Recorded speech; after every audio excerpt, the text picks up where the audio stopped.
Hola, ¿cómo están todos ustedes? Es un privilegio nuevamente compartir este tiempo de reflexión en la palabra de Dios y en las cosas de Dios. Cuando Jesús se perdió en el templo, siendo un niño con 12 años aproximadamente, cuando lo encontraron su mamá y su papá, le dijeron, ¿pero por qué te quedaste acá? Y Jesús le contestó, es que en los asuntos de mi Padre yo tengo que estar. Qué lindo es poder estar nosotros hoy también en los asuntos de nuestro Padre amado, Padre celestial, Padre nuestro, como decimos. Estamos en el programa Encuentros, agradecemos los saludos de las personas que nos ven, realmente nos encanta saber que ustedes están del otro lado porque esto tiene sentido si ustedes están ahí, gracias a la señal también del Canal 5, que podemos llegar a sus hogares. Bueno, en esta oportunidad vamos a continuar con estos programas que hemos hecho en este tiempo de Semana Santa, tiempo realmente que podemos apartar para meditar en la palabra, y quiero compartir una lectura que en realidad la iba a compartir el programa anterior y se pasa el tiempo y tenemos tanto para compartir que siempre se hace escaso este tiempo. Pero voy a compartirlo ahora y dice así. Habla respecto a la resurrección, que fue lo que estuvimos hablando el programa anterior. Yo siempre comparto que hice toda mi educación, por decir una manera religiosa, en la iglesia valdense, acá en Tarariras. Y hicimos escuelita bíblica, en aquella época se llamaba escuela dominical, porque eran los domingos. Después hicimos catecismo, confirmamos el bautismo. Pero siempre yo, en aquella época que no tenía la costumbre de leer la Biblia, me quedé con la idea como que con la resurrección, la historia de Jesús había terminado ahí, había vencido la muerte, somos más que victoriosos, porque si Jesús está en nosotros y Él venció la muerte, nosotros vamos a tener victoria aferrados a Él. Pero no, esta historia continúa y hoy quiero compartir esto con ustedes que dice así. Por la noche durará el lloro, y a la mañana vendrá la alegría. Palabras del Salmo 30, versículo 5. Y en Juan 16, 20 dice, aunque ustedes estén tristes, su tristeza se convertirá en gozo. Hablaba un poquito de la muerte de Jesús y la resurrección. Cuando Jesús murió, hubo tristeza, hubo desánimo, hubo desazón en sus discípulos, en sus seguidores, en su mamá, en todas las personas que lo rodean, porque ellos no entendían qué había pasado. Ellos no esperaban, por más que Jesús ya lo había anticipado, ese fin. Por eso acá, en estos versículos, dice, después del lloro viene la alegría. Y esto aconteció. Jesús de Nazaret anduvo haciendo bienes, alimentó a las multitudes, sanó enfermos e incluso resucitó muertos. Su voz calmó la tormenta, sus palabras dieron esperanza a muchos. Evidentemente Jesús era más que un profeta, mucho más que un hombre. Sin embargo, aquel viernes, estamos hablando del Viernes Santo, por la noche, tras el drama de la crucifixión, Jesús fue envuelto en un sudario y depositado en una tumba excavada en la roca. Esto lo leímos en el programa anterior. Las mujeres que lo habían seguido vieron dónde lo ponían. Sus discípulos se lamentaron y lloraron. Todos estaban angustiados por el trágico final de su maestro. Habían puesto toda su esperanza en él. Habían comprendido que él era el Mesías prometido, pero su nación lo odiaba y en acuerdo con el invasor romano lo crucificaron como a un malhechor. Dios parecía callar. Sin embargo, pasado el día de reposo, al amanecer del primer día de la semana, el domingo, sucedieron cosas extraordinarias. La tierra tembló. Un ángel descendió y movió la piedra que cerraba el sepulcro. La tumba estaba vacía. Dios, que parecía tan lejano, mostró la supereminente grandeza de su poder, resucitando a su Hijo. El día más sombrío dio lugar al día más hermoso. Los discípulos se alegraron viendo al Señor resucitado. Podrían haber cantado como el autor del Salmo: has cambiado mi lamento en baile. El Señor vive. El luto se cambió en gran gozo. Alabemos a Dios a la luz de esta maravillosa mañana.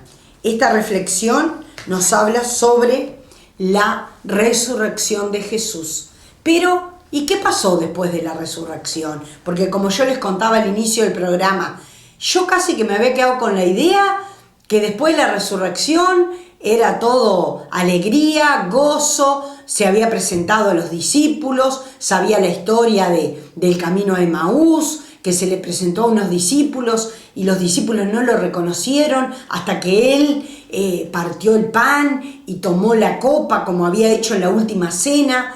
También Tomás, que dijo, no, yo si no veo no creo. La incredulidad seguía en algunos de ellos. Hasta ahí yo pensaba que la historia había estado hasta ahí, pero nos cuenta la Biblia, y tenemos el libro de Hechos de los Apóstoles, también escrito por Lucas, el mismo que escribió el Evangelio, que nos cuenta que Jesús se presentó a muchas personas, dice, con pruebas indubitables, o sea, no hay duda que él era realmente el mismo que había sido crucificado, pero que había resucitado.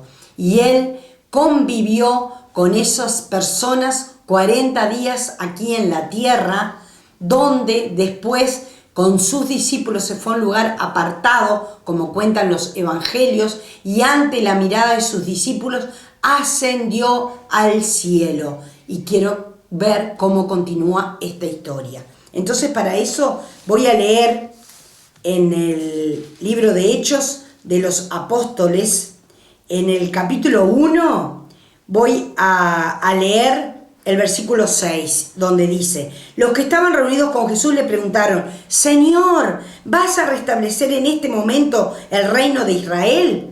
Jesús le contestó, no les corresponde a ustedes conocer el día o el momento que el Padre ha fijado con su propia autoridad. Pero cuando el Espíritu Santo venga sobre ustedes, ahí recibirán poder y saldrán a dar testimonio de mí en Jerusalén, en toda la región de Judea y de Samaria y hasta las partes más lejanas de la tierra. Dicho esto, dice el libro de Hechos, mientras ellos lo estaban mirando, Jesús fue levantado y una nube lo envolvió y no lo volvieron a ver. Y mientras miraban fijamente al cielo, viendo cómo Jesús se alejaba, dos hombres vestidos de blanco, que eran ángeles, se aparecieron y le dijeron, Galileos, ¿por qué han quedado mirando al cielo? Este mismo Jesús que estuvo entre ustedes y que ha sido llevado al cielo, vendrá otra vez de la misma manera que lo han visto irse allá.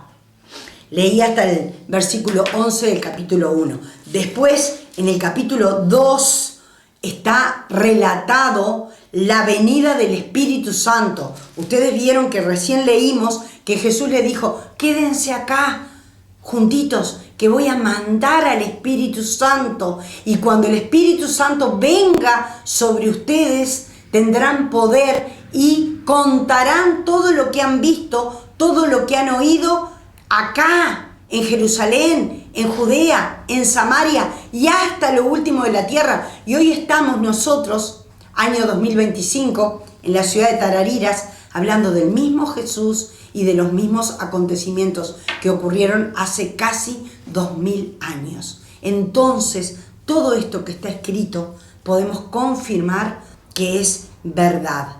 Entonces, ahí vemos que Jesús envió el Espíritu Santo, conocido como Pentecostés. Pasaron 10 días desde la ascensión de Jesús ante la mirada de sus discípulos, como relata acá Lucas, y 10 días después estaban reunidos en un lugar llamado Aposento Alto y el Espíritu Santo descendió con poder, como ya había sido profetizado cientos de años antes. Y ahí los discípulos, que eran gente común, pescadores, cobradores de impuestos, gente como cualquier persona, fueron llenos de Dios en la persona del Espíritu Santo y no pudieron dejar de hablar todo eso que habían vivido con este Dios que se ve hecho hombre en la persona de Jesús. Entonces la historia no terminó con la resurrección. Acá vemos que 50 días después de la resurrección fueron llenos los discípulos, ya no con Jesús presente, del Espíritu Santo, que también es Dios, que es como el viento. Al viento no lo podemos ver, pero vemos cuando vuela un techo, vemos cuando hace calor y nos refresca, vemos cuando mueve las hojas de los árboles, vemos en esta época de otoño cómo hace rondas con las hojas de los árboles. Eso es el viento, es invisible, pero ¿alguien puede negar que existe el viento? Creo que nadie. Así es la persona del Espíritu Santo. No la podemos ver, pero es real y está con nosotros, pero también en nosotros, porque la Biblia dice en una de las cartas del apóstol Pablo que nuestro cuerpo pasa a ser el templo donde Dios, en la persona del Espíritu Santo, quiere vivir. Por eso dice que nuestro cuerpo es el templo del Espíritu Santo. Así que la historia que vivimos en Semana Santa, con la muerte de Jesús, después la resurrección, anteriormente la entrada triunfal en Jerusalén, no terminó ahí, sino que acá podemos ver el relato que esto continuó. 40 días después de la resurrección, Jesús asciende al cielo. Y 10 días después de esto, los discípulos y todos los que estaban reunidos ahí en el aposento alto, como 120 personas, dice la palabra, fueron llenos del Espíritu Santo. Así que te invito a que puedas leer la palabra para conocer de primera mano los acontecimientos. Y en el próximo programa te voy a contar cómo continúa esta historia que todavía no ha terminado. Que Dios te bendiga, que realmente puedas invitar al Espíritu Santo a entrar a tu vida y a que te guíe cada día, que te consuele, que te fortalezca, que te dé paz, que te dé gozo. Te bendigo en el nombre de Jesús. Será hasta la próxima semana. Muchas gracias.